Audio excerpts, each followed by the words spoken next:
నమస్కారం. డాక్టర్ బిఆర్ అంబేద్కర్ సార్వత్రిక విశ్వవిద్యాలయ విద్యార్థులకు స్వాగతం.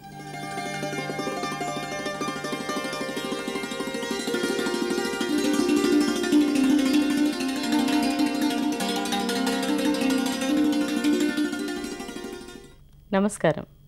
డాక్టర్ బిఆర్ అంబేద్కర్ సార్వత్రిక విశ్వవిద్యాలయ విద్యార్థిని విద్యార్థులకు స్వాగతం.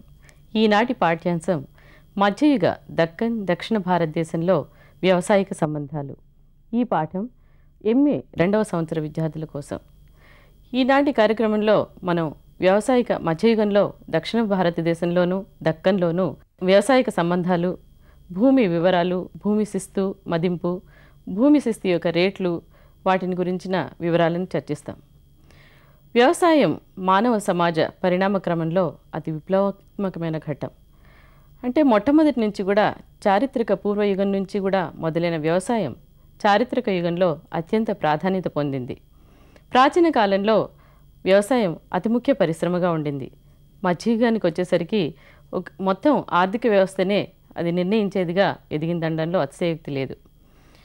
మానవుడు తన సంచార జీవితాన్ని నుంచి, అంటే ఆహార సేకరణ దశ నుంచి ఆహార ఉత్పత్తి దశ వరకు చేసిన మొట్టమొదటి ప్రయత్నమే వ్యవసాయంగా మనం చెప్పుకోవచ్చు.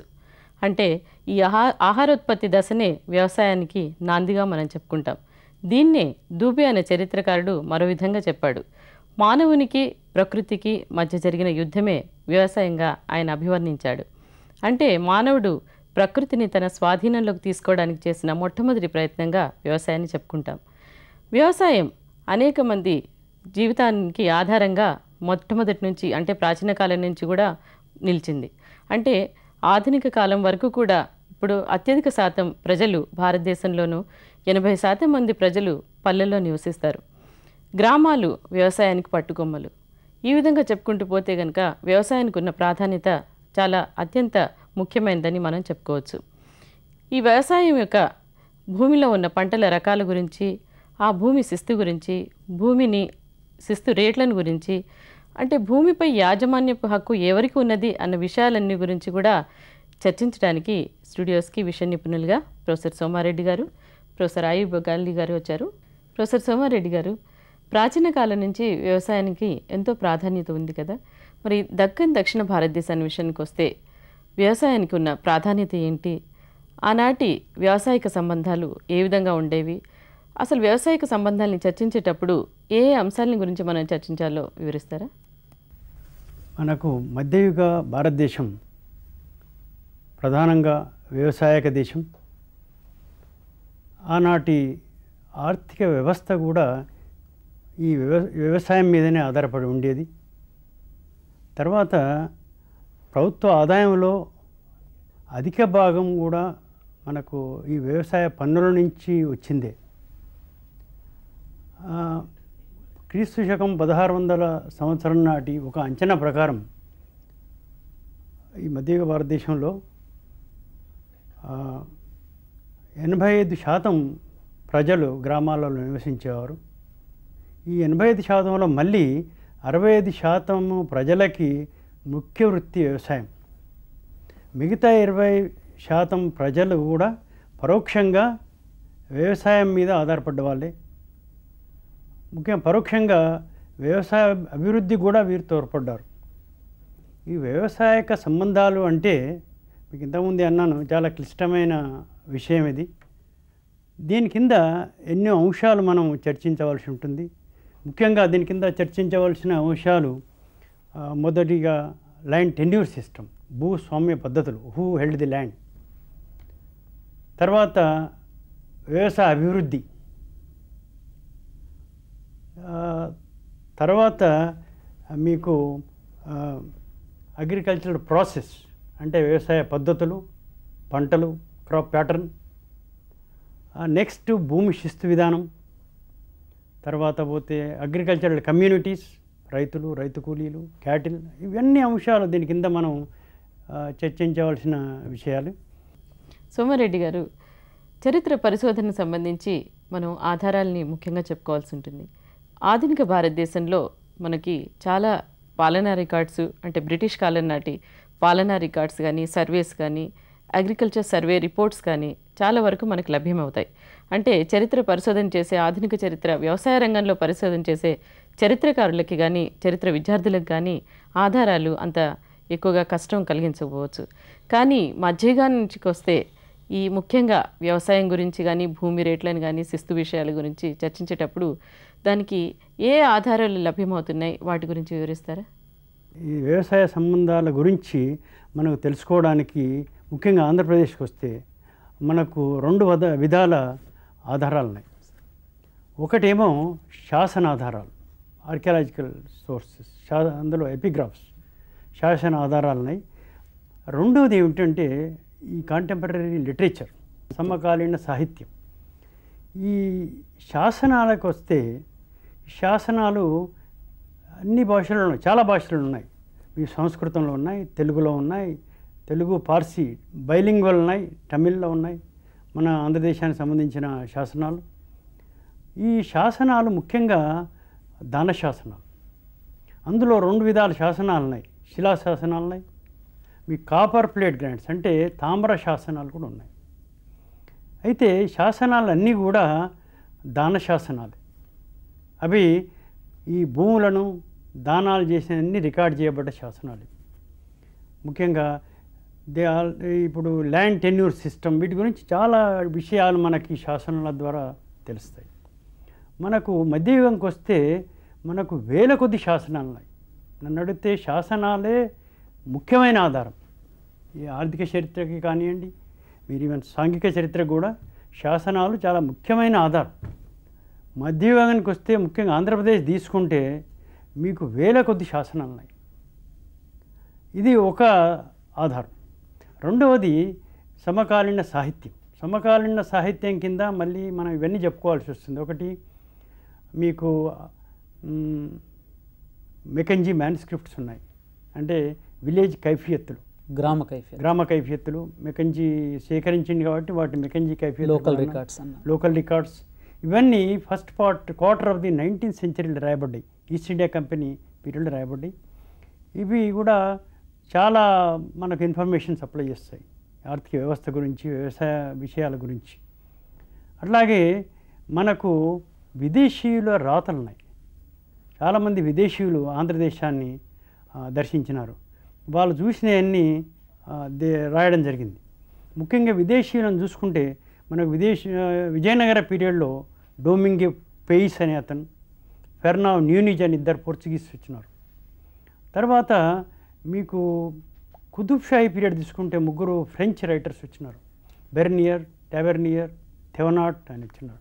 అట్లాగే 17th centuryలో కుతుబ్ షాహీ పీరియడ్లో ముగ్గురు రైటర్స్, చాలా ఇంపార్టెంట్ రైటర్స్, వాళ్ళ రిలేషన్స్ అన్నాం మనం. ది రిలేషన్స్ ఆఫ్ గోల్కొండ అని ముగ్గురు రిలేషన్స్ ఉన్నాయి. అంటే 3 accounts left by method, in English method, Shorer a Dutch one, and another anonymous historian. ఈ ముగ్గురి రాతలు కూడా ఈ యూరోపియన్స్ అకౌంట్స్, ఫారినర్స్ అకౌంట్స్ కూడా చాలా ఇంట్రెస్టింగ్ మనకు ఇన్ఫర్మేషన్ వ్యవసాయ సంబంధాల గురించి ఇచ్చినారు. పర్టికులర్లీ ఈ ల్యాండ్ టెన్యూర్స్ గురించి, రెవెన్యూ ఫార్మింగ్ గురించి మనకు చాలా విషయాలు వీరి ద్వారా మనకు తెలుస్తాయి. అట్లాగే మీకు డిస్ట్రిక్ట్ కలెక్టరేట్ రికార్డ్స్ ఉన్నాయి. డిస్ట్రిక్ట్ కలెక్టరేట్ రికార్డ్స్ అని ఈస్ట్ ఇండియా కంపెనీ మొదటి భాగంలో రాయబడ్డాయి. అంటే బిట్వీన్ 1765 and 1801 ఈ ప్రాంతంలో డిస్ట్రిక్ట్ కలెక్టరేట్ రికార్డ్స్ అని హ్యాండ్ రిటర్న్ రికార్డ్స్ ఇవి రాయబడ్డాయి. ముఖ్యంగా ఆంధ్ర డిస్ట్రిక్ట్స్ గురించి వీటిలో ఉంది. ఈ డిస్ట్రిక్ట్ రికార్డ్స్ ఏమిటంటే మామూలుగా they are the correspondence between the collectors, board of revenue, zamindars, ఇవి ఈ కరస్పాండెన్స్ అంతా. ఇది హ్యాండ్ రిటర్న్లో కాపీస్ ఇవన్నీ. వీటిలో కూడా the pre east India company period సంబంధించిన వ్యవసాయ సంబంధాలు చాలా రాయబడి ఉన్నాయి. ఇందులో శిస్తు విధానం, 6th రేట్స్, చాలా ఇన్ఫర్మేషన్ దొరుకుతుంది మీకు. తర్వాత ఇంకా కాంటెంపరీ లిటరేచర్ కొంత తెలుగులో ఉంది. మీకు ఆముక్త మాల్యద, కృష్ణదేవరాయలు రచించిన ఆముక్త మాల్యద, రాయవాచకం, అట్టవన వ్యవహార తంత్రం, రెవెన్యూ డిపార్ట్మెంట్ గురించి, విజయనగర గురించి చెప్పేది. అట్లాగే మీకు హంస వింశతి, సుఖసప్తతి, ఇవన్నీ కూడా మనకు ఇండైరెక్ట్గా ఎంతో ఇన్ఫర్మేషన్ వ్యవసాయ సంబంధాల గురించి మనకు సహాయం చేస్తాయి. మీ కుతుబ్ షాహీ పీరియడ్కు ఇంకా కొన్ని ఉన్నాయి. మీకు గవర్నమెంట్ ఫర్మాన్స్ ఉన్నాయి. గవర్నమెంట్ ఫర్మాన్స్ దాంట్లో కూడా ఈ ల్యాండ్ టెన్యూర్స్ గురించి బాగా డీటెయిల్స్ దొరుకుతాయి మనకు. తర్వాత ఇంకొక ఇంట్రెస్టింగ్ థింగ్ ఏమిటంటే కుతుబ్ షాహీ పీరియడ్కి వచ్చే వరకల్లా శాసనాలు తక్కువ ఉన్నాయి. కానీ ఇంట్రెస్టింగ్ థింగ్ ఏమిటంటే బైలింగ్వల్ శాసనాలు ఉన్నాయి మనకు. తెలుగు ఉభయ పర్షియన్. భాషల్లో. అయ్యా, బైలింగ్వల్ అంటే రెండు భాషలు, తెలుగు పర్షియన్ కలిపి ఉంటాయి ఈ శాసనాలు. ఈ శాసనాలు మనం ఇవి కూడా చాలా ఇంట్రెస్టింగ్ సోర్స్ ఆఫ్ ఇన్ఫర్మేషన్ ఇది. అయ్యవల్లి గారు, ఇప్పటివరకు సోమారెడ్డి గారు దక్షిణ భారతదేశంలో యొక్క ఈ వ్యవసాయక సంబంధాలను చర్చించే ఆధారాల గురించి చక్కగా వివరించారు. అయితే ఈ దక్షిణ భారతదేశం చాలా విస్తృతమైన ప్రాంతం. అనేక ప్రాంతాలు, అనేక రాజవంశాలు దీన్ని పరిపాలించాయి. కాకతీయులు కానీ, విజయనగర సామ్రాజ్యం కానీ. అయితే ఈ కాలంలో అంటే అనేక రాజవంశాల్లో వ్యవసాయం ఒకే పద్ధతిలో నడిచేదా? అంటే ఇప్పుడున్న ఆధునిక పద్ధతిలో మాదిరిగా ఉండేదా, లేకపోతే ఏదైనా తేడాలు ఉన్నాయా? వివిధ ప్రాంతాల్లో వ్యవసాయ పద్ధతులు ఏ విధంగా ఉన్నాయో వివరిస్తారా? సోమారెడ్డి గారు చెప్పినట్టుగానే భారతదేశంలో మొదటి నుంచి వ్యవసాయం అనేటువంటిది చాలా ప్రధానమైనటువంటి అంశము. ప్రభుత్వానికి ఎక్కువ శాతం ఆదాయం కూడా వ్యవసాయం నుంచే లభించేది. కాబట్టి ప్రతి ప్రభుత్వము, అది ముస్లిం రాజు అయినప్పటికీ లేదా హిందూ రాజులు అయినప్పటికీ, వ్యవసాయాన్ని వాళ్ళు ప్రాధాన్యత ఇచ్చారు. ఎవరు కూడా వ్యవసాయాన్ని తక్కువగా అంచనా వేయలేదు. కాబట్టి ప్రతి రాజు కూడా రాజు కాలంలో వాళ్ళు వ్యవసాయాన్ని అభివృద్ధి పరచడానికి చాలా సంస్కరణలు, చాలా కృషి చేసినట్టుగా మనకు ఆధారాలు చెప్తూ ఉన్నాయి. అయితే అక్కడ ఆ కాలంలో జరిగినటువంటి వ్యవసాయ పద్ధతులను మనం చూసినట్లయితే చాలా వరకు అవి ఇప్పుడున్నటువంటి వ్యవసాయ పద్ధతులే వాళ్ళు కూడా కొనసాగించినట్టుగా మనకు తెలుస్తూ ఉన్నది. ఎందుకంటే వాళ్ళు ఈనాడు ఉన్నటువంటి మెకనైజ్డ్ కైండ్ ఆఫ్ మిషనరీస్ లేకపోవచ్చు, కానీ ఈనాడు ఉన్నటువంటి నాగలి, ఈనాడు ఉన్నటువంటి ఎడ్లు మరియు ఈనాడు ఉన్నటువంటి ఎరువులను, మాన్యూర్స్ని కూడా వాళ్ళు వాడినట్టుగా మనకు ఆధారాలు ఉన్నాయి. అయితే వాళ్ళు ఎక్కువ శాతము పంట మార్పిడి ద్వారా వాళ్ళు ఎక్కువ ఉత్పత్తిని పెంచడానికి కూడా వాళ్ళు కృషి చేసినట్టుగా మనకు తెలుస్తూ ఉన్నది. కాబట్టి ఈ ఒక మాటలో చెప్పాలనంటే మధ్యయుగంలో దక్షిణ భారతదేశంలో భూమి విధానం అనేటువంటిది చాలా వరకు ఈనాడు ఉన్నటువంటి పరిస్థితి లాగానే ఉన్నట్టుగా మనకు కనబడుతూ ఉంది. ప్రొఫెసర్ సోమారెడ్డి గారు, ఇప్పటివరకు అయ్యవల్లి గారు అనేక ప్రాంతంలో అంటే దక్కన్ ప్రాంతాల్లో వ్యావసాయిక పద్ధతుల గురించి వివరించారు. అయితే వ్యవసాయం గురించి చెప్పుకోవడానికన్నా ముందు మనం భూమిపై హక్కు ఎవరికుందో అన్న విషయం గురించి చర్చించాలి. అంటే ఈ భూమిని కలిగిన వాడే, అంటే మామూలుగా భూమి మొట్టమొదటి భూమిపై యాజమాన్యపు హక్కు ఆ సమాజంలో వారి యొక్క ఆధిపత్యాన్ని నిర్ధారిస్తుంది. మరి ఆ హక్కు ఎవరికి ఉంది? అంటే రాజులకు ఉందా, రైతులకు ఉందా? వివరిస్తారా? మనకు పరిశోధన వల్ల తెలిసేది ఏమిటంటే మొత్తం భూమి రాజుదే. రాజు అంటే ఇక్కడ స్టేట్ లేక గవర్నమెంట్దే, మొత్తం గవర్నమెంట్ కంట్రోలే ఉండేది భూమి మీద. ఈవెన్ న్యూనిజీ కాంటెంపరీ పోర్చుగీస్ రైటర్ కూడా ఏమంటాడంటే the entire land belongs to the king, he gave it to others అంటాడు. అంటే భూమికి రాజే సర్వాధికారి, ఆయన మిగతా వాళ్ళకు ల్యాండ్ ఇచ్చినట్టు ఉంది. అది కూడా మనకు నిజమే అనిపిస్తుంది. ఎందుకంటే ఈ బదలాయింపులు చూస్తే ఈ కాలంలో అంటే ట్రాన్స్ఫర్ ఆఫ్ ల్యాండ్, బదలాయింపులు అంటే కొనడం, అమ్మడం, మార్టిగేజింగ్ అంటే కుదబెట్టడం, ఇవన్నీ నడిచినాయి ఈ పీరియడ్లో. ముఖ్యంగా ల్యాండ్ టెన్యూర్ సిస్టమ్ను ఈ కాలంలో 2 భాగాలుగా విభజించవచ్చు. ఒకటి government land, the land held by the government. The Kakatiya పీరియడ్లో వాటిని రాచభూములు లేక సింహాసనానికి చెల్లే గ్రామాలు అన్నారు. తర్వాత ముస్లిం పీరియడ్లో కుతుబ్ షాహీల కింద వీటిని కలిషా భూములు అన్నారు, కలిషా అన్నారు. ఇంకా తర్వాతకు వస్తే దివానీ, ఇవన్నీ గవర్నమెంట్ ల్యాండ్స్ లేక క్రౌన్ ల్యాండ్స్. విజయనగర పీరియడ్లో వీటిని బండారవాడ విలేజెస్ అన్నారు, బండారవాడ గ్రామాలు. అంటే ఇక్కడ శిస్తు మీకు బండారమే, అంటే గవర్నమెంట్ ట్రెజరీ కలెక్ట్ చేసేది, గవర్నమెంట్ రెవెన్యూ అఫీషియల్సే కలెక్ట్ చేసేవాళ్ళు బండారవాడ గ్రామాలు. ఇది ఒక తరగతి. ఏది రాచవుల్లానంటే మీరు గవర్నమెంట్ విలేజెస్ ఒకటి.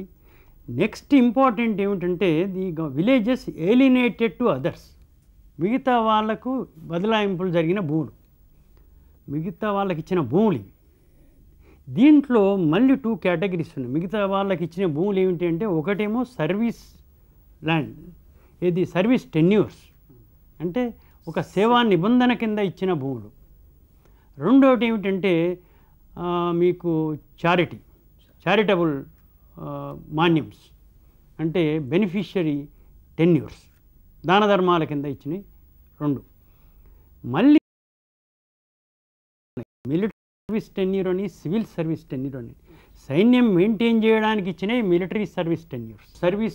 మిలిటరీ సర్వీస్ టెన్యూర్స్ కింద మీకు నాయంకర గ్రామాలు నాయకులకు ఇచ్చినవి, తర్వాత కుతుబ్ షాహీ పీరియడ్లో మొకాసా గ్రామాలు, మీకు ఢిల్లీ సల్తనట్ పీరియడ్లో ఇచ్చిన ఇఖ్తాసు, మీకు మొఘల్ పీరియడ్లో ఇచ్చిన మన్సబ్దార్లకు ఇచ్చిన జాగీర్లు, ఇవన్నీ కూడా మిలిటరీ సర్వీస్ టెన్యూర్స్. ఇవి అంటే ఈ నాయకులకైనా ముఖాసాదారులకైనా కొన్ని గ్రామాలు ఇచ్చేవాళ్ళు, ఒక్కొక్కసారి ఒక సీమ లేక ఒక పరగన ఇచ్చి వాళ్ళ డ్యూటీస్ ఏమిటంటే వాళ్ళు ఒక సైన్యాన్ని పోషించాలి, మెయింటైన్ చేయాలి. వాళ్ళని వాళ్ళు పోషించుకుంటూ ఒక సైన్యాన్ని మెయింటైన్ చేసి రాజుకు అవసరం ఉన్నప్పుడు ఆ సైన్యాన్ని సప్లై చేయాలి. రెండవది ఏమిటంటే సంవత్సరానికి కొంత కప్పం కూడా కట్టాలి. తర్వాత మిలిటరీ సర్వీస్ టెన్యూర్స్ కాక సివిల్ సర్వీస్ టెన్యూర్స్ కూడా ఉన్నాయి. సివిల్ సర్వీస్ చేసినందుకు కూడా ఈ భూములు అంటే విలేజెస్ గ్రామాలు భూములు ఇవ్వబడ్డాయి. ముఖ్యంగా హెరిడిటరీ రెవెన్యూ అఫీషియల్స్ ఉన్నారు ఈ పీరియడ్లో. మీకు సీమ పరగనా లెవెల్ నుంచి దేశ్ముఖ్, దేశపాండ్య, స్థలకరణం, అట్లాగే మీకు గ్రామ లెవెల్లో మీకు విలేజ్ హెడ్మ్యాన్ పటేలో రెడ్డి లేకపోతే కర్ణం, వీళ్ళందరికీ కూడా ఇనాము భూములు ఇచ్చినారు, మాన్యం భూములు, మేరలున్నాయి. వీళ్ళు హెరిడిటరీ రెవెన్యూ అఫీషియల్స్ వీళ్ళకు ఉన్నాయి. ఇది సివిల్ సర్వీస్ టెన్యూర్స్ కింద గ్రామాలు మాన్యాలు.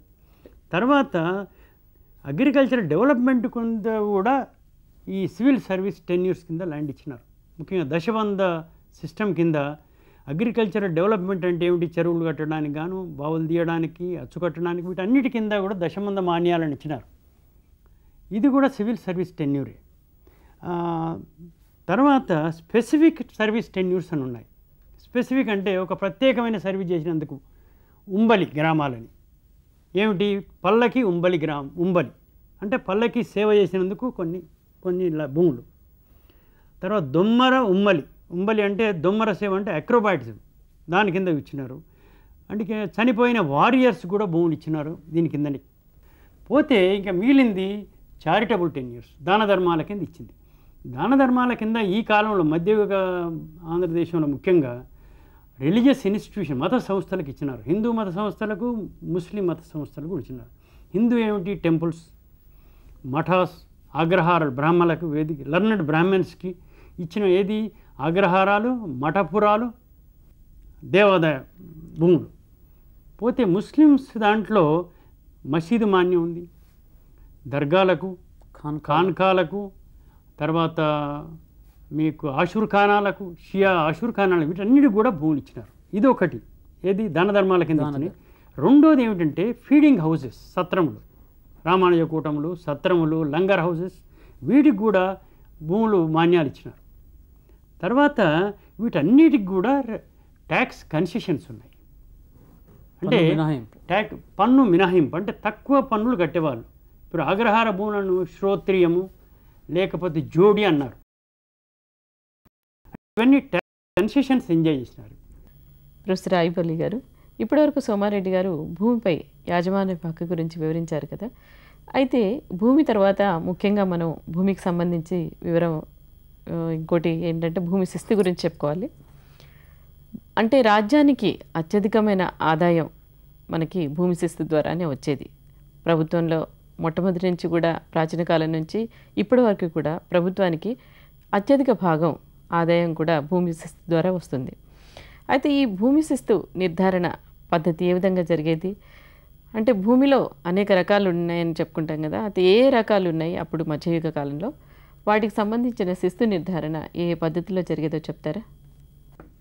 మధ్యయుగంలో భూములు వివిధ రకాలైనటువంటి భూములు ఉన్నట్టుగా మనకు తెలుస్తూ ఉన్నది.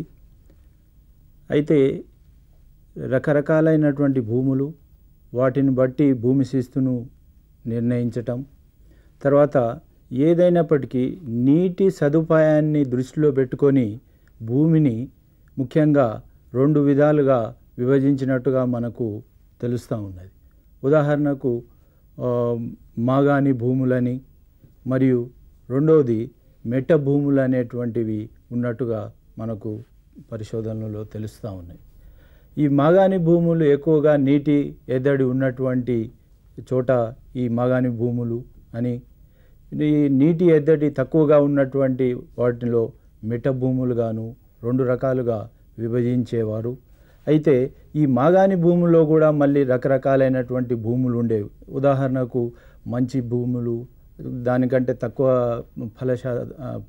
ఉన్నటువంటి భూములు, తర్వాత పంటకు అనుకూలంగా ఎక్కువ కాలము అనుకూలంగా ఉన్నటువంటి భూములు, సంవత్సరానికి ఒకేసారి పంటలు పండించేటువంటి అనుకూలంగా ఉన్నటువంటి భూములు, సంవత్సరానికి 2 లేదా 3 పంటలను పండించేటువంటి రకాలైనటువంటి భూములు, ఈ రకంగా మనకు రకరకాలైనటువంటి భూములు ఉన్నట్టుగాను, ఆ రకరకాలైనటువంటి భూములను ఆధారంగా పెట్టుకొని ఈ భూమి శిస్తు అనేటువంటిది నిర్ణయించినట్టుగా మనకు తెలుస్తూ ఉన్నది. అట్లాగే మెట్ట భూముల్లో కూడా కొన్ని నేలను బట్టి దాని యొక్క స్వరూపాన్ని బట్టి కూడా దాన్ని వివిధ రకాలుగా విభజించటం జరిగింది. దాన్ని ఫలసారాన్ని బట్టి, నీటి ఎద్దడిని బట్టి ఈ పన్నులు అనేటువంటివి నిర్ణయించటం జరిగింది. అయితే ముఖ్యంగా ఒక పన్నును నిర్ణయించేటప్పుడు ప్రభుత్వము కొన్ని విషయాలను పరిగణలోకి తీసుకున్నది. ఐవల్లి గారు, అంటే ప్రభుత్వం ఇప్పటివరకు అనేక మధ్యయుగ కాలం నాటి ప్రభుత్వం అనేక పద్ధతుల్ని మనం పాటించిందని చెప్పారు. అంటే నేల సారాన్ని బట్టి ఏ విధమైన శిస్తు వేయాలో అనేది. అయితే మనం ముఖ్యంగా గమనించినట్టయితే విజయ రాజులు కానీ లేకపోతే కాకతీయ రాజులు కానీ మొత్తం ప్రాంతాల్లో మధ్యయుగంలోకి వచ్చేసరికి అనేక తేడాలు ఉన్నాయి భూమి శిస్తు రేట్ల విషయంలో. అయితే ఈ రేట్ల విషయం ఏ విధంగా నిర్ధారించబడేది? అంటే ఒక ప్రామాణికత ఏదైనా ఉన్నదంటారా, లేకపోతే ఒకే రకమైన పన్ను విధానం అమల్లో ఉండేదా ఈ రాజ్యాల్లో? మీరు వివరిస్తారా?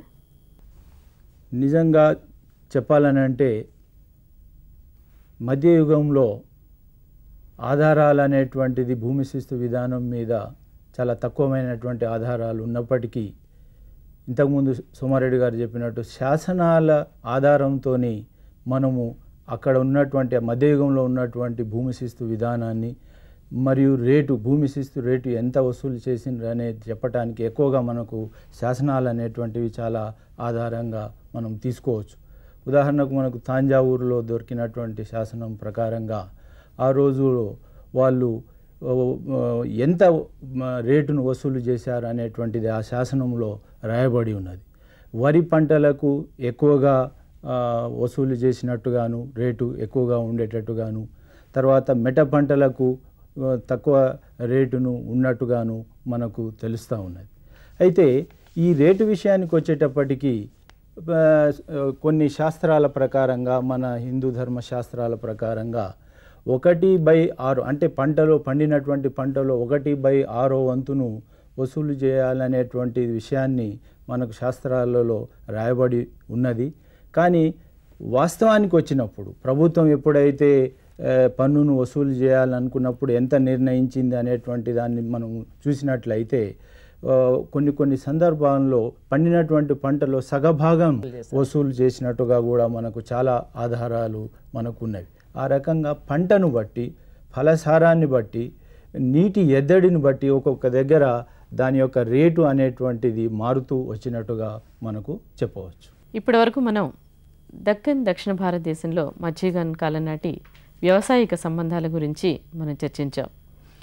ముఖ్యంగా అనేక మంది ప్రజల జీవనాధారమైన వ్యవసాయం పరిస్థితులు, ఆనాటి భూమి వివరాలు, భూమిపై యాజమాన్యపు హక్కు, వీటన్ని విషయాల గురించి కూడా, భూమి శిస్తు విధానం గురించి కూడా చర్చించుకున్నాం. మొట్టమొదటిగా మనం మన భూమి అంటే వ్యవసాయ సంబంధానికి ఆధారాలైన అనేక శాసనాలను కానీ, లేకపోతే ఆ కాలం నాటి అనేక గ్రంథాలను కానీ, వీటన్నిటి గురించి కూడా చర్చించాం. వ్యవసాయక సంబంధాల గురించి ఎక్కువగా చెప్పేది శాసనాధారాలే. తంజావూరు శాసనం కానీ, ఇటు కుతుబ్ షాహీల శాసనాలు కానీ, ఇంకా చెప్పుకుంటూ పోతే విజయనగర శాసనాలు కానీ, అనేక శాసనాలు భూమి విషయాలకు సంబంధించి, భూమి శిస్తు గురించి, రాజు యొక్క దాన ధర్మాల గురించి, అంటే అగ్రహారాలకు ఇచ్చిన విషయాల గురించి కూడా అనేక విశేష సమాచారాన్ని మనకు అందిస్తాయి. ముఖ్యంగా ఆంధ్రదేశానికి సంబంధించి ఇటు పంటల గురించి కానీ, లేకపోతే భూమి శిస్తు గురించి కానీ ఆనాడు ఉన్న కల్నల్ మెకంజీ అనేక గ్రామ కైఫీయుతులను సేకరించారు. ఆ గ్రామ కైఫీయుతులే ఈనాటి ఇప్పుడు పరిశోధన చేస్తున్న చరిత్రకారులకు కానీ, చరిత్ర విద్యార్థులకు కానీ మధ్యయుగ కాలం నాటి వ్యవసాయక సంబంధాలని చర్చించడానికి కానీ, పరిశోధన చేయడానికి కానీ చాలా ముఖ్యమైన ఆధారంగా మనం చెప్పుకుంటాం. ఇకపోతే భూమిపై యాజమాన్యపు హక్కు ఎవరికి ఉండేది అనేది కూడా చాలా ముఖ్యమైన విషయం. ఎందుకంటే వ్యవసాయం సంబంధించి ఆనాటి ఆర్థిక వ్యవస్థని పూర్తిగా ప్రభావితం చేసేది వ్యవసాయం కాబట్టి, ఈ వ్యవసాయానికి సంబంధించిన భూమిపై యాజమాన్యపు హక్కు ఎవరికి ఉండేదో వారిదే ఆధిపత్యం కింద లెక్క కట్టబడేది. ఆనాటి రాజవంశాలు కాకతీయులు కానీ, విజయనగర సామ్రాజ్యం కానీ, సామ్రాజ్యపతులు కానీ, ఇటు కుతుబ్ షాహీలు కానీ పూర్తిగా భూమిపై యాజమాన్యపు హక్కు తమ వద్దే ఉంచుకున్నారు. రాజులే కాకుండా ఆనాటి ప్రభుత్వంలో ఉన్న మిలిటరీ, సివిల్ సంస్థల్లో ఉన్న ఉద్యోగులు కానీ, అంటే ముఖ్యంగా నాయంకర్లు అన్నారు తర్వాత వారు కూడా ఈ భూమిపై యాజమాన్యపు హక్కు కలిగి ఉండేవాళ్ళని చెప్పుకున్నాం. ఏ విధంగా వాళ్ళు భూమిపై యాజమాన్యపు హక్కు ఉన్నందుకు ప్రభుత్వానికి శిస్తు చెల్లింపవచ్చేది విషయం కూడా మనం చర్చించాం. అయితే ఈ భూమిపై శిస్తు విధానం విషయంలో మనం ఒక ప్రభుత్వానికి ఒక నిర్దిష్ట పద్ధతి ఉందని కూడా చెప్పుకున్నాం. అంటే భూమి యొక్క రకాలని బట్టి, మెట్ట మాగాని భూములు అనుకున్నాం కదా, వాటిని బట్టి, నేల సారాన్ని బట్టి, ఫలాన్ని బట్టి, అంటే నీటి ఎద్దడి ఉన్న చోట కొంత భూమి శిస్తు తక్కువగా ఉండేదని, ఆ ఫలసారం తక్కువగా ఉన్న చోట కూడా భూమి శిస్తు విషయంలో కొంత సడలింపు ఉండేదని కూడా చెప్పుకున్నాం. అంటే స్థూలంగా చూస్తే ఆనాడు అమల్లో ఉన్న ధర్మశాస్త్రాలను అనుసరించే భూమి శిస్తు విధానం కూడా ఉండేది. అంటే 1/6% నుంచి 6వ వంతు నుంచి 1/2 వంతు నుంచి అట్లాగా వివిధ ప్రాంతాల్లో వివిధ రకాలుగా భూమి శిస్తు విధించబడేది అన్నమాట. ఈ విధంగా స్థూలంగా చెప్తే మనకి మధ్యయుగ దక్షిణ భారతదేశంలో వ్యవసాయం అంటే ప్రాచీన కాలంలో కన్నా మధ్యయుగంలో వ్యవసాయం ఒక ప్రధాన పరిశ్రమగా రూపొంది మొత్తం మధ్యయుగ ఆర్థిక విధానాన్నే అది నిర్దేశించేంత వరకు వచ్చిందని చెప్పచ్చు. మా కార్యక్రమాలపై మీ సూచనలు, సలహాలు తెలియచేయండి. మీ సూచనలు, సలహాలు తెలియచేయవలసిన చిరునామా: director, audio visual production and research centre, doctor B R Ambedkar open university, professor G Ramareddy Marg, road number 46, Jubilee Hills, Hyderabad 500033.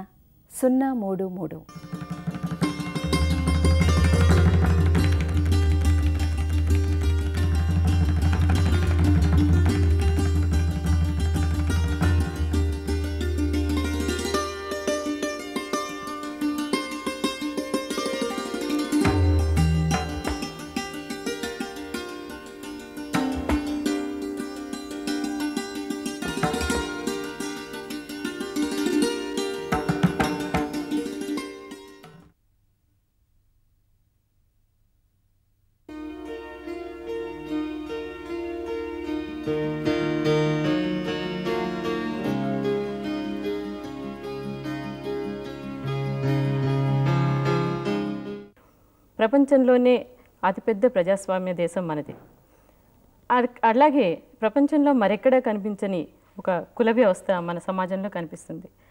ఈ కుల వ్యవస్థ అనాదిగా భారతదేశంలో సమాజానికి ఒక సవాలుగా ఉంటూనే సమాజాన్ని నిర్దేశిస్తుంది కూడా. అంటే కుల వ్యవస్థ అనేక అసమానతని కల్పించింది.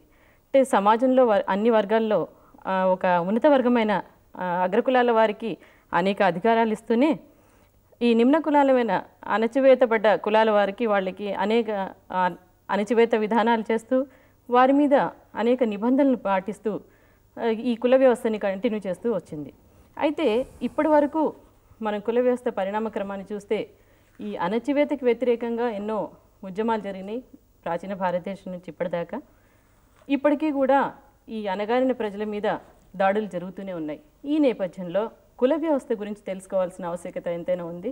అంటే వ్యవస్థ గురించి తెలుసుకోవడమే కాకుండా ఈ కుల వ్యవస్థపై కులానికి వ్యతిరేకంగా జరిగిన దాడుల గురించి వాటి చారిత్రక నేపథ్యాన్ని గురించి చర్చించడానికి విషయ నిపుణులుగా ఈరోజు ప్రొఫెసర్ రామకృష్ణ గారు, ప్రొఫెసర్ సత్యనారాయణ గారు వచ్చారు.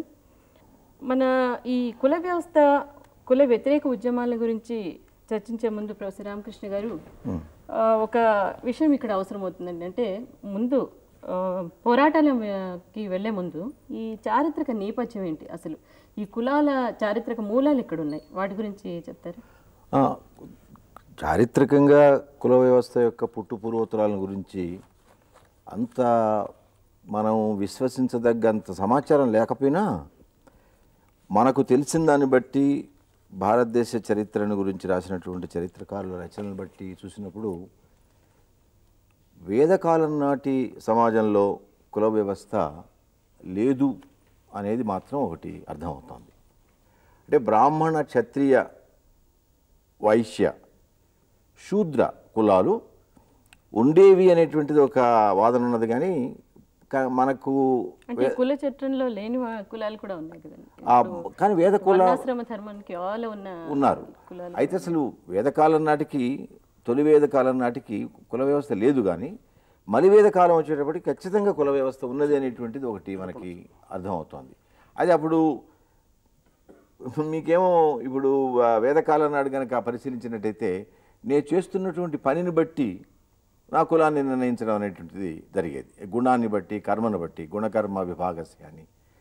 అయితే ఇది మలివేద కాలం వచ్చేటప్పటికి బాగా స్థిరపడిపోయింది. అంటే కేవలం నీ జన్మను బట్టి, నీ పుట్టుకను బట్టి నీ కులం నిర్ణయించబడ్డాం. అంటే దీనివల్ల ఇవి మారడానికి లేదు, ఈ కులం మారడానికి లేదు.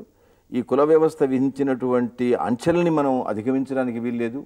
కుల ధర్మం, కుల నీతి, తర్వాత కులం మీద పట్టు, ఇవన్నీ వచ్చేసి సమాజాన్ని చీలికలు పీలికలుగా చేయడం జరిగింది. అయితే ఒకటేంటంటే సుధారాణి గారు, ఈ కులానికి ఇంతటి ప్రాముఖ్యం రావడానికి నా దృష్టిలో ముఖ్యమైన కారణం కుల వ్యవస్థకు మతాన్ని నుంచి కూడా ఒక గుర్తింపు వచ్చింది.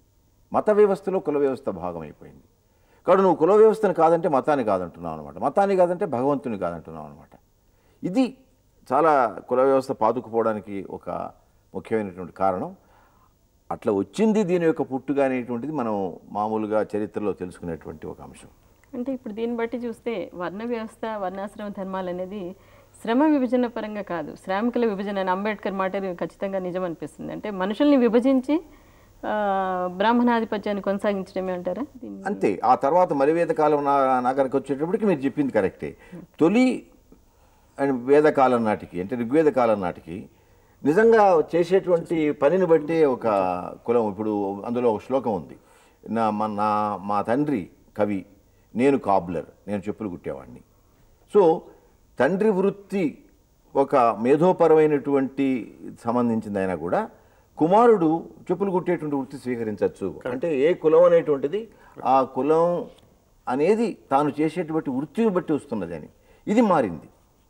మలివేద కాలంలోకి వచ్చేసరికి మనుధర్మశాస్త్రం, ఆ తర్వాత ఆంక్షలు, అది ఇంకా కొంతకాలం తర్వాత. అంటే ఒక్కటి ఇక్కడ చెప్పుకోవాల్సింది ఏంటంటే మలివేద కాలంలో ఈ కుల వ్యవస్థ రిజిడిఫై కావడానికి మతపరమైనటువంటి భావజాలం కూడా తోడ్పడింది. నువ్వు శూద్రుడుగా ఎందుకు పుట్టినావంటే నువ్వు పూర్వజన్మలో ఏదో పాపం చేసుకున్నావో పుణ్యం చేసుకున్నావు, కాబట్టి పాపము పుణ్యము అటువంటి ఒక కాన్సెప్ట్ని, కర్మ సిద్ధాంతాన్ని తీసుకొచ్చి ఈ యొక్క వ్యవస్థని కొనసాగించడానికి ఒక మతపరమైనటువంటి భావజాలము కూడా చాలా దానికి తోడదని చెప్పుకోవాలి. ఇక్కడ ఇప్పుడు అంటే ఇట్లాగే అతి శూద్రులకి, అంటే ఇప్పుడు పంచములుగా ఎవరైతే అన్నారో వాళ్ళకి కూడా ఈ మతపరమైన భావజాలం తోడ్పడింది అంటారా? లేకపోతే అసలు ఈ అతిశూద్రులు అనేవాళ్ళు కానీ, పంచములు అనేవాళ్ళు కానీ వాళ్ళ కుల వ్యవస్థలో అసలు స్థానమే లేదు. వాళ్ళు ఈ చాతుర్వర్ణ్య కుల వ్యవస్థకు బయట ఉండిపోయినారు. కాబట్టి వాళ్ళ కులం లేదు, మతం వాళ్ళని ఒక కులంగా గుర్తించలేదు. వాళ్ళు అంటరాని వాళ్ళు, అస్పృశ్యులు, వాళ్ళ అసలు సమాజంలో వాళ్ళకి స్థానం లేదు. వీళ్ళు కూడా ఈ ఆర్యుల యొక్క విస్తరణ క్రమంలో ఎక్కడో ఆదివాసీలుగా ఉండేటువంటి వాళ్ళు, వనవాసీలుగా ఉండేటువంటి వాళ్ళు, వాళ్ళని తీసుకొచ్చి సమాజంలో కలుపుకునేటువంటి క్రమంలో ఈ వర్ణ వ్యవస్థలో పంచములు అనేటువంటి వాళ్ళు, మనం ఎవరైతే మనం దళితులు అనుకుంటున్నామో వాళ్ళ యొక్క మూలాలు అక్కడ మనకు కనిపిస్తాయి. కానీ వాళ్ళ కుల వ్యవస్థలో వాళ్ళకి భాగంగా ఎప్పుడు లేదు. అది ప్రధానంగా మన గుప్తుల కాలం నుంచే మనకు ఈ పంచభవనం వచ్చినట్టు కొంత చారిత్రక ఆధారాలు లభిస్తున్నాయి. అయితే ఇప్పుడు సత్యనారాయణ గారు ఇప్పుడు కుల వ్యవస్థ యొక్క ఆవిర్భావం ఎట్లా వచ్చిందో తెలుసుకున్నాం. అయితే దీనిలో భాగంగానే మీరు మతం అన్నారు కాబట్టి ఈ ప్రశ్న వస్తుంది. ఇప్పటి వరకు హిందూ మతానికి ఈ కుల వ్యవస్థ అనేది విడదీయరాని అంగంగా ఉండిపోయింది. హిందూ మతాన్ని ఇన్ఫ్లుయెన్స్ చేసేది కుల వ్యవస్థ అయిపోయింది. అయితే మొట్టమొదటిసారిగా ప్రాచీన కాలంలో హిందూ మతాన్ని వ్యతిరేకించిన బౌద్ధ మతం మనకి కనిపిస్తుంది. అంటే ఒక మతానికి ఆల్టర్నేటివ్గా ఒకటి చూపెట్టగలిగారు. సో దాన్ని కుల నిర్మూలన కోసం ఎంతవరకు ఈ బౌద్ధ మతం కృషి చేసిందంటారు? ఈ ముఖ్యంగా క్రీస్తుపూర్వం 6వ శతాబ్దంలో వైదిక మత యొక్క భావజాలాన్ని ప్రశ్నిస్తూ ఈ వైదిక భావజాలంతో సంప్రదించబడినటువంటి కుల వ్యవస్థని ప్రశ్నించినటువంటి మతము బౌద్ధ మతం. అంటే అంతకుముందు జైన మతం కూడా ఉంది. అయితే బౌద్ధుడు ఈ హైందవ మతం యొక్క ప్రధాన సూత్రమైనటువంటి కర్మ సిద్ధాంతాన్ని, అదేవిధంగా ఈ వర్ణ వ్యవస్థని నిరసించి మనుషులంతా సమానమే, సమాజంలో సమానత్వం ఉండాలి అని చెప్తూ తను సొంతంగా తన మతంలో కుల వివక్ష లేకుండా అందరికీ సభ్యత్వం కలిగించాడు సంఘంలో. అదేవిధంగా ఈ చాతుర్వర్ణకి మూలమైనటువంటి హైందవ మత భావజాలాన్ని ఆయన నిశ్చితంగా విమర్శించాడు. కాబట్టి వాస్తవానికి మనం ఏం చెప్పుకుంటామంటే భారతదేశంలో కుల వ్యతిరేక ఉద్యమం, కుల వ్యతిరేక భావజాలం మనకు బౌద్ధ మతం నుంచే చాలా ప్రస్ఫుటంగా కనపడుతూ ఉంది. అయితే దీన్ని ఈ బౌద్ధ మత స్ఫూర్తిని తర్వాత ఏ మత శాఖలైనా తీసుకెళ్ళాయి అంటారా? తర్వాత లేకపోతే మళ్ళీ బ్రాహ్మణిజం మళ్ళీ వచ్చేసింది, హిందూ మతం వచ్చేసింది, వైష్ణవిజం, శైవిజం? లేదు, బౌద్ధ మతం సత్యనారాయణ గారు చెప్పినట్టుగా మొట్టమొదట కుల వ్యవస్థకు బాగా గండి కొట్టింది బౌద్ధం. బౌద్ధం తర్వాత నాకు తెలిసి కొంచెం వెనక ముందు మనం కనుక ఆలోచించినట్టయితే మధ్యయుగాల కాలంలో భక్తి ఉద్యమాలు వచ్చాయి. భక్తి ఉద్యమాలు కుల వ్యవస్థ సమాజంలో బలపడిన కాలంలో వచ్చినటువంటి ఒక ఉపనిషత్ భావజాలాన్ని అవి పుణికిపుచ్చుకున్నాయి. అంటే భగవంతుడు ఒక్కడే, భగవంతుడికి భక్తుడికి మధ్య ఏ విధమైనటువంటి ఉండకూడదు, మధ్యవర్తి ఉండకూడదు. ఆ తర్వాత ఏకేశ్వరోపాసన.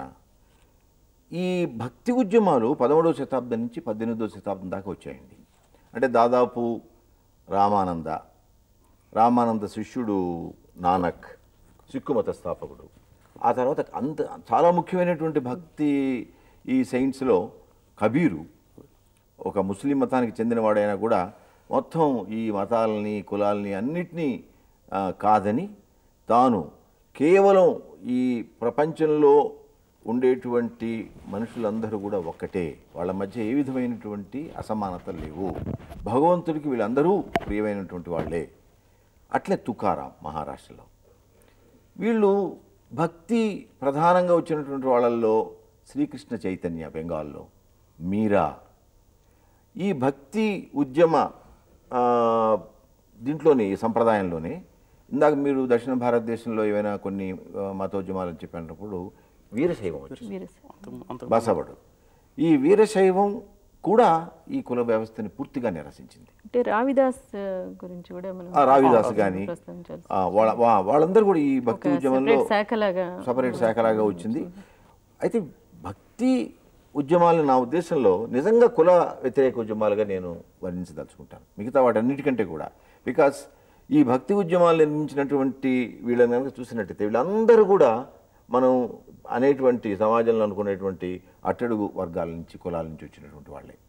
వీళ్ళు చేపట్టినటువంటి భాష కానీ, వీళ్ళు మాట్లాడిన తీరు కానీ, వీళ్ళు ఎవరినైతే ఉద్దేశించి తమ మత శాఖల్ని అభివృద్ధి చేశారో, ఎవరి ఉద్ధరణ కోసమైతే సమాజంలో బాగుపడాలని చూసారో అందరూ కూడా కింద కులాల వాళ్ళు. కాబట్టి భక్తి ఉద్యమాలు నా దృష్టిలో చారిత్రకంగా కుల వ్యతిరేకతకి పోరాడినటువంటి ఉద్యమాల్లో చాలా ముఖ్యమైనవి చెప్పి. అంటే నాది ఇక్కడ చిన్న సందేహం అండి. అంటే భక్తి ఉద్యమాలు విదిన్ అంటే ఆ దేవుడు అన్న కాన్సెప్ట్ నుంచి మాత్రం బయటకు వెళ్ళలేదు. పైగా ఇంకో లిమిటేషన్ ఇక్కడ చూడాల్సిన అవసరం ఏంటంటే అది ఒక అర్బన్ సెక్టర్లోనే ఎక్కువగా ప్రాచుర్యాన్ని పొందినాయి. పల్లెల్లోకి పూర్తిగా వెళ్ళలేకపోయినాయి అన్న ఒక ఇది కూడా భక్తి ఉద్యమాల మీద సక్సెస్ కాకపోవడానికి అదొక కారణంగా కూడా చెప్తారు కదా. ఎంతవరకు అట్టడుగు వర్గాల ప్రజల్ని భక్తి ఉద్యమాలు తాకగలిగినాయి అంటారు? అంటే అట్టడుగు వర్గాల ప్రజల్ని ఎంతవరకు తాకగలిగాయనే దానికి ఒక మనకి లభించేటువంటి ఒక సాక్ష్యం అంటే రావిదాస్ శక్తి తప్ప. రావిదాసు ఆ తర్వాత 18వ శతాబ్దంలో యూపీలో, బీహార్లో, బెంగాల్లో కొన్ని వందల మత శాఖలు వచ్చాయి. హెటరడాక్స్ సెక్ట్స్ అని అంటారు మనం. ఇప్పుడు వీరబ్రహ్మం ఉన్నాడు ఆంధ్రదేశంలో, అట్లనే ఎడ్ల రామదాస్ ఉన్నారు, వాళ్ళు ఏలపాటలు అవి రాసిన వాళ్ళు. వీళ్ళ యొక్క మత శాఖలు కనుక మీరు చూసినట్టయితే ఇప్పుడు వీరబ్రహ్మం ఒక వడ్రంగి పనిచేసేటువంటి ఒక వృత్తికారుడు. ఆయన చుట్టూ ఉండేటువంటి శిష్యులు కానీ, సిద్ధప్ప కానీ, వాళ్ళ కానీ, కక్కయ్య కానీ, వీళ్ళందరూ కూడా మామూలు కింద కులాలకు చెందినటువంటి వాళ్ళు. అయితే ఎంతవరకు సమాజంలో ఇది వెళ్ళగలిగింది అంటే, మామూలుగా పనిచేసుకునేటువంటి వాళ్ళు, సామాన్య సాదా జీవితం గడిపేటువంటి వాళ్ళకి నిజంగా కులం మీద, మతం మీద వాళ్ళకి పెద్ద ఆసక్తి ఉండదు. వాళ్ళే పొట్టపోసుకోవడానికి, వాళ్ళ నిత్య జీవనం సాగించుకోవడానికి. కానీ వీళ్ళు రాసినటువంటి సాహిత్యం కానీ, వీళ్ళు చెప్పినటువంటి భాష కానీ, అవన్నీ కనుక మనం ఒక ఉదాహరణలుగా తీసుకున్నట్టయితే ఖచ్చితంగా ఇది గ్రామీణ ప్రాంతాల్లో కూడా చాలా వరకు పోయిందని మనం అనుకోవచ్చు. ఎందుకంటే మనం భక్తి ఉద్యమంలో భాగంగానే ఇప్పుడు మనము శైవ భక్తులను చూసినట్లయితే నయనార్స్లో నందనారు, ఈ కమ్స్ ఫ్రమ్ ఏ లో కాస్ట్. అదేవిధంగా 12 మంది ఆళ్వారులో ఒక ఆళ్వారు, ఈ belong to the untouchable community. అదేవిధంగా మహారాష్ట్రలో చోకమేళ, ఈ బిలాంగ్స్ టు ది అన్టచబుల్. కాబట్టి వాళ్ళకి భగవంతుని దర్శనమే చాలా కష్టమైంది. ఇప్పుడు భక్తి ఉద్యమం యొక్క సారాంశాన్ని మనం ఎట్లా చూడాలంటే, అఫ్కోర్స్ వాళ్ళు ఏంటంటే ఒక సోషల్ మూవ్మెంట్గా తీసుకురాలే, కానీ మతపరమైనటువంటి మత పరిభాషల్ని, దేవుణ్ణి వాళ్ళు అడ్రస్ చేస్తూనే సమాజంలో ఉన్నటువంటి అసమానతల్ని, అదేవిధంగా సమాజంలో ఒక వర్గానికి కొన్ని వర్ణాలకి ఉన్నటువంటి ఆధిపత్యాన్ని వాళ్ళు ప్రశ్నించారు. ఉదాహరణకి పూజారి వర్గం. ఇప్పుడు తుకారాం ఉన్నాడు అనుకోండి, తుకారాం చాలా క్లియర్గా చెప్పాడు, కులం వద్దు, మీరు పవిత్ర గ్రంథాలను పారాయణం చేయాల్సినటువంటి అవసరం లేదు, మీరు భగవత్ సాన్నిధ్యం చేరుకోవాలంటే భక్తి చాలు. అంటే భగవద్గీతలో చెప్పినటువంటి కర్మ మార్గం కానీ, వైరాగ్య మార్గం కానీ అందరూ ప్రజలు పాటించలేరు కదా సుధారాణి గారు. కాబట్టి భక్తి మార్గం చాలా సులువైనటువంటిది. ఈ భక్తి మార్గాన్ని పాటించడానికి ఈ ఉన్నత కులం కానీ, లేకపోతే ఇంకొక ఇతరతర డబ్బున్నటువంటి వర్గం కానీ అవసరం లేదు. కాబట్టి వీళ్ళు వీటన్నిటినీ ఖండించారు. కులాన్ని ఖండించారు, పవిత్ర గ్రంథాలని ఖండించారు, మామూలుగా సాదా జీవితం గడిపితే చాలు అనేటువంటి పరిస్థితికి వీళ్ళు ఒక వసతి కల్పించారు సమాజంలో. అందువల్ల మీరు చెప్పినట్టుగా కులాన్ని నిర్మూలించలేకపోయినాయి. ఉద్యమంలా మారి నిర్మూలన కోసం పెద్దగా కృషి జరగలేదు, కానీ వాళ్ళ పర్స్పెక్టివ్లో వాళ్ళు నమ్మిన సిద్ధాంతాలను వాళ్ళు ప్రచురించేశారు, వాళ్ళ ప్రాంతాలకే పరిమితమైనవి కూడా. అయితే ఎందుకు వీళ్ళు కులాన్ని నిర్మూలించలేకపోయినారంటే సత్యనారాయణ గారు, ఇప్పుడు సమాజంలో మౌలికమైనటువంటి ఆర్థిక మార్పులు రాకపోతే, ఇప్పుడు సమాజంలో మామూలుగా ఉన్నత కులానికి చెందినటువంటి వాళ్ళే తమ చేతుల అధికారాన్ని, ఆస్తుల్ని, ఆర్థికమైనటువంటి ఇతర వాటిని చేతిలో పెట్టుకో ఉన్నారు. మీరు అక్కడ మార్పు రాకుండా కొంతమంది భక్తి ఉద్యమకారులు ఈ ప్రచారం చేసినంత మాత్రాన బాగా సామాజిక ఆర్థిక వ్యవస్థలో వీళ్ళూనుకుని పోయినటువంటి కుల వ్యవస్థను నిర్మూలించడం చాలా కష్టం. కానీ కుల వ్యవస్థని అట్లా కదిలింపింది, ఒక కుదిపింది. ఎందుకంటే మధ్యయుగాల్లో ఇప్పుడు భక్తి ఉద్యమంతో పాటు సూఫీ ఉద్యమం, అంటే మనం హిందూ మతానికి భక్తి ఉద్యమం ఎట్లాంటిదో ఇస్లాం మతానికి సూఫీ ఉద్యమం అట్లాంటిది. అయితే ఈ ముఖ్యంగా ఇస్లాం మతంలో కులానికి తావులేదు, వాళ్ళు మనుషులందరూ సమానులు అంటారు. అదేవిధంగా వాళ్ళు పూజ చేసేటువంటి వాళ్ళ పవిత్రమైనటువంటి మసీద్, అక్కడ విచక్షణ లేకుండా ప్రతి ఒక్కళ్ళని కూడా దాంట్లో అనుమతిస్తారు. సో కాబట్టి ఒక యూనివర్సల్ ఐడియాలజీని ఇస్లాం ప్రబోధించింది. ఆ తర్వాత వచ్చినటువంటి ఈ ఇస్లాం మతంలో భాగంగా వచ్చినటువంటి భక్తి ఉద్యమకారులు, సూఫీ మతస్థులు, వీళ్ళు ప్రధానంగా గ్రామీణ ప్రాంతాల్లో సామాన్య ప్రజాజనంతో సంబంధాలు పెట్టుకొని వాళ్ళల్లో ఈ యొక్క యూనివర్సల్ బ్రదర్హుడ్ కాన్సెప్ట్ని వాళ్ళు ప్రచారం చేశారు. అందుకే మనకు సూఫీ మత గురువుల యొక్క సమాధుల వద్ద జరిగే ఉత్సవాల్లో తరతమ భేదాలు లేకుండా, కులమత భేదాలు లేకుండా అందరూ పాల్గొంటారు. ఉర్సు తీసుకోండి, ఆ సమాధిని సందర్శించేటువంటి ప్రజలు ఏ కులానికి చెందిన వాళ్ళని కావచ్చు. కాబట్టి ఈ సర్వమానత్వ సమానత్వాన్ని, మతానికి అతీతంగా కూడా వెళ్ళినాయి హిందూ మతస్థులు కూడా వెళ్ళాను. అంటే కులానికి మతానికి అతీతంగా మరి ఆనాడు భక్తి ఉద్యమం సారన్నట్టు కులాన్ని పూర్తిగా ఎనిలేట్ చేయలేకపోయినాయి, కానీ తప్పకుండా దాన్ని కదిలించాయి, దాని పునాదుల్ని కదిలించాయి. ఇప్పుడు నిజంగా మతం ఒక్క చిన్న పాయింట్ అంటే ఈ మతానికి కులం మీద ఉండేటువంటి పట్టుందే అది చాలా గట్టిది. కాబట్టి నువ్వు మతాన్ని కూడా నిర్మూలించడానికో దాని మత ప్రాముఖ్యాన్ని తగ్గించడానికో ప్రయత్నం చేస్తే కానీ కుల వ్యవస్థ పోదు. ఇప్పుడు కబీర్ చనిపోయినప్పుడు హిందువులు వచ్చారు, ముస్లిమ్స్ వచ్చారు ఆ బాడీని క్లెయిమ్ చేయడానికి. మేము ఖననం చేస్తామంటే మేము ఖననం చేస్తాం, మేము ఆయన్ని ఖననం చేయాలన్నా లేకపోతే వేరే విధంగా అంటే అర్థం కబీరు అంతటి ఒక సంధానకర్తగా హిందూ ముస్లిం మతాలకి ఒక సమన్వయకర్తగా పనిచేశాడు అనమాట. అందులో భాగమైనటువంటి కులాలను కూడా పూర్తిగా నిరసించాడు. అంటే వీళ్ళ మెయిన్ ఎంఫసిస్ మతంలో సంస్కరణలు తీసుకురావడమే ఉండింది, కులం కూడా దాంట్లో భాగంగా కూడా అయిందని చెప్పుకోవచ్చు. అయితే ఇక్కడ మధ్యయుగం నుంచి ఆధునిక కాలంలోకి వచ్చేసరికి బ్రిటిష్ వాళ్ళు వచ్చారు, ఆంగ్లేయ పాలన వచ్చింది, అనేక మార్పులు వచ్చినాయి, వారితో పాటు యాంత్రీకరణ వచ్చింది, రైల్వేలు వచ్చాయి. అప్పటి వరకు కులం ఒక అంటే ప్రాంతంలో పల్లెల్లో ఒక విధంగా ఉండేది, పట్టణాల్లో ఒక విధంగా ఉండేది, ఈ రాకపోకలు కూడా చాలా తక్కువే. అయితే ఈ బ్రిటిష్ వాళ్ళ విధానాల వల్ల ఈ కుల వ్యవస్థలో ఏమైనా మార్పులు వచ్చాయా? వచ్చాయి, కొద్దిగా వచ్చాయి. అంటే వాళ్ళేమి కుల వ్యతిరేకతగా కానీ కుల నిర్మూలనగా కానీ అట్లా ఉద్యమాలు వాళ్ళు తీసుకురాలేదు, కానీ వాళ్ళు ప్రవేశపెట్టిన సంస్కరణలు చాలా ఉన్నాయి. ఇప్పుడు ఆర్థికపరమైన సంస్కరణలు, సాంఘిక సంస్కరణలు, రాజకీయ సంస్కరణలు, పరిపాలనా సంస్కరణలు, ఇప్పుడు రైళ్ల రాకపోకలు, తర్వాత విద్యా విధానం, ఇవన్నీ వచ్చేటప్పటికి ఏమైపోయిందంటే సామాజిక జీవనంలో ప్రజలందరూ కలిసిమెలిసి జీవించాల్సినటువంటి పరిస్థితి ఒకటి ఏర్పడింది. ఈ జీవించేటువంటి క్రమంలో పట్టణీకరణ జరిగింది, మీరు అన్నట్టుగా పట్టణీకరణ జరిగింది, కొంతవరకు పారిశ్రామికీకరణ జరుగుతుంది. ఇవి జరుగుతున్నప్పుడు సహజంగా కులానికి కొంత ప్రాముఖ్యం దక్కుతుంది. అయితే మీరు అడిగిన ప్రశ్నలో చాలా ముఖ్యమైన పాయింట్ ఒకటి ఉంది. బ్రిటిష్ వాళ్ళు వచ్చిన తర్వాత వాళ్ళ సంస్కరణల వల్ల కానీ విద్యా విధానం వల్ల కానీ లేదా బ్రిటిష్ వాళ్ళకి సమాంతరంగా వచ్చినటువంటి మిషనరీలు చేసినటువంటి కృషి వల్ల కానీ, ఉదాహరణకు మిషనరీలు విద్యా అవకాశాలు చాలా పెంచారు. ఈ విద్యాలయాల్లో అందరూ కలిసి చదువుకోవడం ప్రారంభించారు. ఎందుకంటే చదువు ఉంటేనే కానీ ఆ రోజుల్లో ఏదో ఉపాధి సౌకర్యం వాళ్ళకి కలగదు, దానికోసమైనా చదువుకుంటున్నారు. వచ్చేటప్పటికి నీ కులం పక్కకి వెళ్ళిపోయింది. అక్కడికి ఏది ముఖ్యం, ఆర్థికమైనటువంటి జీవనభృతి ముఖ్యం అనేటువంటి ఒక పరిస్థితి ఏర్పడింది. అయితే బ్రిటిష్ వాళ్ళ పరిపాలన వల్ల వచ్చినటువంటి అతి ముఖ్యమైన మార్పు ఏంటంటే వచ్చిన కొన్ని వ్యవస్థాగత మార్పుల వల్ల సమాజంలో ఒక కొత్త సామాజిక వర్గం ఒకటి వచ్చింది. మేధావి వర్గం, మధ్యతరగతి వర్గం, విద్యాధిక మధ్యతరగతి వర్గం, వీళ్ళు ఆధునికతని ప్రవేశపెట్టాలనుకున్నారు. అంటే ఇప్పుడు ఈ మేధావి వర్గం చర్చకు వచ్చినప్పుడు మత సాంఘిక సంస్కరణ ఉద్యమాల గురించి ప్రస్తావించాల్సిన అవసరం ఉంది. అంటే ఇప్పుడు వాటి తోడ్పాటు కూడా కుల వ్యవస్థలో, అంటే ఈ కుల వ్యవస్థని ఇప్పుడు విదిన్ ద సొసైటీ మతంలో అనేక దురాచారాలు ఉన్నాయని గుర్తించారు ఈ మేధావి వర్గం. అయితే ఈ గుర్తించిన వెంటనే దానిలో మార్పులు తేవాలని కూడా వాళ్ళు అభిలషించారు. ఆ అభిలషణలో భాగంగానే వాళ్ళు కొన్ని ప్రయత్నాలు కూడా చేశారు. అయితే దానిలో ఈ కుల వ్యతిరేకత అనేది ఎంతవరకు చోటు చేసుకుందంటారు? నిజం, యాక్చువల్గా మనం ఈ మత సాంఘిక సంస్కరణ ఉద్యమాల గురించి చాలా చర్చలు జరిగినాయి సత్యనారాయణ గారు. దీన్ని బేరీజు వేయాలంటే వీటి కృషిని వీళ్ళ యొక్క ప్రధానమైనటువంటి దృష్టి కుల నిర్మూలన, కుల వ్యతిరేకత కాదు ఆ మాటకు వస్తే. కానీ వాళ్ళకు ఉండేటువంటి ఒక విశాలమైన ఎజెండాలో కుల వ్యతిరేకత, కుల నిరసన, కులాన్ని వీలున్నంత వరకు పక్కకు నెట్టడం అనేటువంటిది మాత్రం ఆక్రమించింది ఒక స్థానాన్ని. అయితే ఇప్పుడు ఈ మత సాంఘిక సంస్కరణ ఉద్యమాల్లో చూస్తే కనుక ఇవి చాలా వరకు మీరు చెప్పినట్టుగానే కుల నిర్మూలనని పెద్దగా అడ్రస్ చేయలేదని మనకు తెలుస్తుంది చరిత్రలో.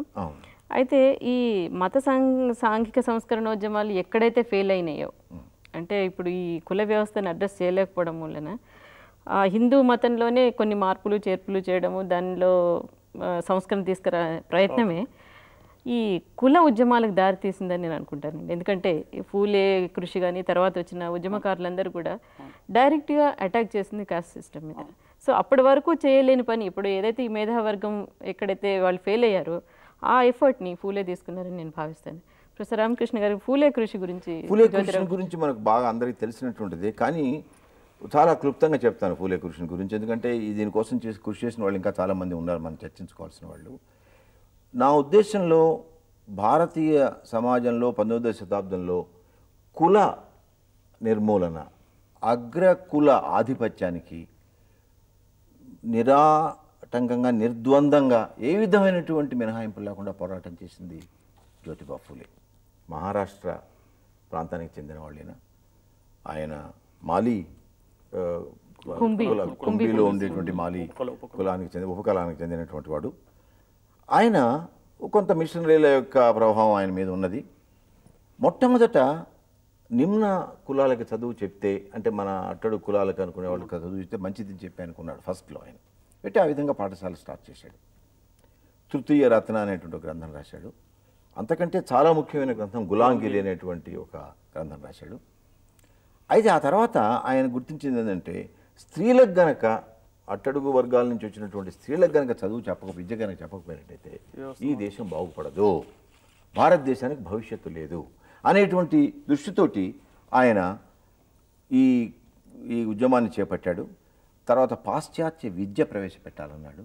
బ్రాహ్మణ విద్య పనికిరాదు, బ్రాహ్మణ విద్యలో చాలా లోపాలు ఉన్నాయి, హిందూ మతాన్ని నేను ఏ పరిస్థితుల్లో కూడా సమర్థించను.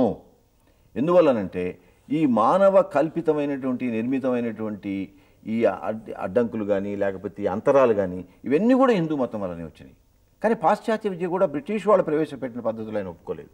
వాళ్ళు ప్రవేశపెట్టినటువంటి విద్యని ఎక్కువగా ఉన్నత కులాల వాళ్ళు ఉపయోగించుకున్నారు, బ్రాహ్మణులు వాళ్ళు. కాబట్టి అట్లా కాకుండా మీరు మా కింద కులాల వాళ్ళకి సంబంధించిన వాళ్ళకి చదువు మీరు చెప్పాలి, వాళ్ళకి ప్రయోజనకరమైనటువంటి విద్యను మీరు అందించాలి, వాళ్ళని పైకి తీసుకుని ఆయన నిర్దిష్టమైనటువంటి ఒక ప్రణాళిక కూడా ఇచ్చాడు. 1884లో హంటర్ కమిషన్ ముందు అతను ఒక మెమోరాండం ఇచ్చారు.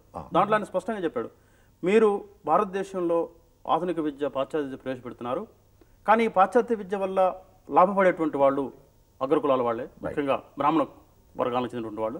కాబట్టి మీరు ఉన్నత విద్యకు ఎక్కువ ఖర్చు పెట్టకుండా గ్రామీణ ప్రాంతాల్లో ప్రాథమిక విద్యని క్రింది కులాల వాళ్ళకి ఉపయోగపడేటువంటి విద్యా విధానాన్ని ప్రవేశపెట్టినని ఆ నిర్దిష్టమైన సూత్రీకరణ చేశారు. అంటే ఇప్పుడు ఈ సంస్థలు కూడా సత్యనారాయణ గారు సత్యశోధక సమాజం అదేవిధంగా ఇప్పుడు సార్ చెప్పినట్టు, రామకృష్ణ గారు చెప్పినట్టు 19వ శతాబ్దంలో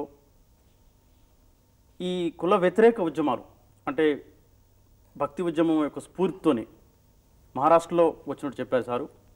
ఆ తర్వాత మన దక్షిణ భారతదేశం కూడా చూసినట్లయితే ముఖ్యంగా కేరళలో మనకి అయ్యంకాళి, ఒక పులయ కులానికి చెందినటువంటి అయ్యంకాళి, వాళ్ళ అభివృద్ధి కోసం అతను నిరక్షరాస్యుడు అయినప్పుడు కూడా తన జాతి వాళ్ళకి విద్య కావాలి అని ఆనాడు ట్రావెన్కూర్ మహారాజా అతనికి ఒక మెమోరాండం సబ్మిట్ చేశాడు. వాళ్ళ కోసం విద్యాలయాలు స్థాపించాడు. అంటే దళితుల కొరకు విద్య కావాలని చేయటము అది చేతిలో గొప్పది. అదేవిధంగా 1907వ సంవత్సరంలో ఆయన వ్యవసాయ కూలీలను మొదటిసారిగా, అంటే వ్యవసాయ కూలీలు అంటే ఎవరు? ప్రధానంగా వీళ్ళే పులయ పర్యాయ కులస్తులు. వాళ్ళకి సరైనటువంటి వేతనం ఇవ్వాలి, వాళ్ళకి రక్షణ ఇవ్వాలి అని చెప్తూనే ఇంకొక డిమాండ్ పెట్టాడు. అదేంటంటే మా పలయ పిల్లలకి స్కూల్లో అడ్మిషన్ ఉండాలని చెప్పాడు. అంటే ఎవరైతే కుల వ్యవస్థ చేత పీడించబడినటువంటి వర్గాల నుంచి వచ్చినటువంటి చైతన్యము నువ్వు రిప్రజెంట్ చేసినటువంటి వాడు అయ్యంకాళి. అంటే ఇప్పుడు ఈ చైతన్య స్ఫూర్తి మనకు బాబాసాహెబ్ అంబేద్కర్ నుంచి వచ్చిందని ఇది కూడా నాకు అనిపిస్తుంది. ఎందుకంటే ఫూలే తర్వాత ఆ ఫూలే కళలన్నీ సాకారం చేసిన వాడు అంబేద్కర్ అండి.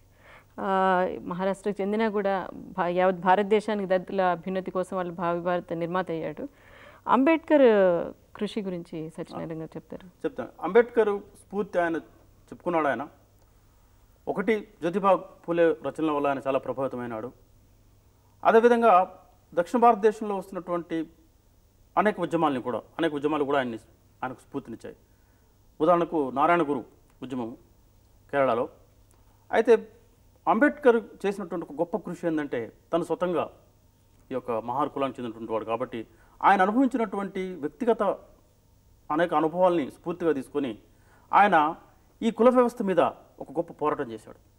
అంటే ఇంటలెక్చువల్గా, అదేవిధంగా ఆర్గనైజేషన్గా. మొదటిసారిగా భారతదేశంలో 1925 నుంచి ఒక సంస్థాగతమైనటువంటి కుల నిర్మూలన ఉద్యమాన్ని ఆయన చేపట్టాడు. అదేవిధంగా రాజకీయ రంగంలో, ఆర్థిక రంగంలో, సామాజిక రంగంలో ఈ అగ్రకులాలకు ఉన్నటువంటి ఆధిపత్యాన్ని ఆయన నిరసించాడు. కుల నిర్మూలనటువంటి గ్రంథంలో ఆయన ఒక ఎజెండాని ముందు పెట్టాడు. ఏమన్నాడంటే ఈ సామాజిక ఆర్థిక వనరులలో అందరికీ సమానమైనటువంటి భాగస్వామ్యం లేకపోయినట్లయితే సమాజంలో సంక్షోభం నెలకొల్తుంటుంది. ఈ సంక్షోభాన్ని నివారించాలంటే సాంఘిక ఆర్థిక రాజకీయ సమానత్వం ఉండాలనేటువంటి చెప్పాడు. దానిలో భాగంగానే ఆయన కాన్స్టిట్యూషనల్ డ్రాఫ్టింగ్ కమిటీ మెంబర్గా ఉన్నప్పుడు ఈ కులాల వాళ్లకు, ఈ కింది కులాల వాళ్ళకి, ఈ దళితులకి కొన్ని ప్రయోజనాలు చూకునేటువంటి కొన్ని ప్రొవిజన్స్ కూడా పెట్టాడు. అయితే అంతకుముందే అంబేద్కర్ 1930, 31, 32లో సమావేశాలలో ఆయన పాల్గొన్నప్పుడు ఆయన చెప్పినటువంటి విషయం కూడా ఇదే అనమాట. అంటే ఇప్పుడు ఈ పూనా ప్యాక్ట్కి వెళ్లే ముందు ఆయన కొన్ని సత్యాగ్రహాలను చేపట్టారు, కుల వ్యతిరేకంగా ఈ మహత్ సత్యాగ్రహం, వాటి గురించి వివరిస్తారు. ఇప్పుడు అంటే ఈ సమాజంలో కింది కులాల వాళ్ళు ఏ విధంగా అణచివేతకు గురి చేయబడుతున్నారనే ఉదాహరణకి దళితులకి వాళ్ళకి మంచినీళ్ళు బావిలో కానీ చెరువులో కానీ మంచులు తెచ్చుకున్నటువంటి హక్కు లేదు వాళ్ళకి. అందుకే అతను మహద్ సత్యాగ్రహాన్ని అతను ప్రారంభించాడు. ఆ మహద్ చెరువులో అందరికీ కూడా నీళ్లు తెచ్చుకునే అవకాశం ఉండాలని, అదేవిధంగా 1930లో ఈ యొక్క నాసిక్లో దేవాలయాల ప్రవేశాన్ని కూడా ఆయన చేశాడు. అలాగే దేవాలయ ప్రవేశం గురించి ఆయన చేసిన ఉద్యమాన్ని గురించి కూడా చెప్పారు. అదే ఈ నాసిక్ దేవాలయం, ఎందుకంటే భారతదేశంలో ప్రజలందరూ అంటే మెజారిటీ ప్రజలకైనటువంటి హిందూ మతంలో ఉన్నటువంటి వాళ్ళలో దళితులు కూడా భాగమే అనుకున్నప్పుడు వాళ్ళకి దేవాలయాల ప్రవేశం లేకపోవడం అటువంటిది వాళ్ళ మానవ హక్కుల ఉల్లంఘన అవుతుంది. కాబట్టి వాళ్ళకి కూడా హక్కు ఉండాలి, వాళ్ళకి మిగతా వాళ్ళతో సమానత్వం ఉండాలి అటువంటి దృష్టితోని అంబేద్కర్ ఈ దేవాలయాల ప్రవేశ ఉద్యమాన్ని చేపట్టినారు. అంతేకాకుండా ఈ దేవాలయాలలో అంతవరకు ఆధిపత్యం వహిస్తున్నటువంటి బ్రాహ్మణ పౌరోహితిక వర్గము వాళ్ళకు ఉన్నటువంటి ప్రత్యేక రాయితీలను కూడా ఆయన ప్రశ్నించాడు. అన్నిటికంటే ముఖ్యంగా మతం ముందు అందరం సమానమే అటువంటి ఒక కాన్సెప్ట్ని ఆయన దీని ద్వారా ప్రజలకి చెల్లితేశాడని అనుకుంటాను. ఈ చర్చలోకి వచ్చి ఈ విషయాలు చెప్పినందుకు మీకు చాలా ధన్యవాదాలండి. నమస్కారం. మన ఈ ఉన్నత విద్యా కార్యక్రమాలపై మీ సందేహాలను, సలహాలను, అభిప్రాయాలను మాకు తెలియచేయండి. చిరునామా: director, audio visual production and research centre, doctor B R Ambedkar open university, professor G Ramreddy Marg, road number 46, Jubilee Hills, Hyderabad 500033.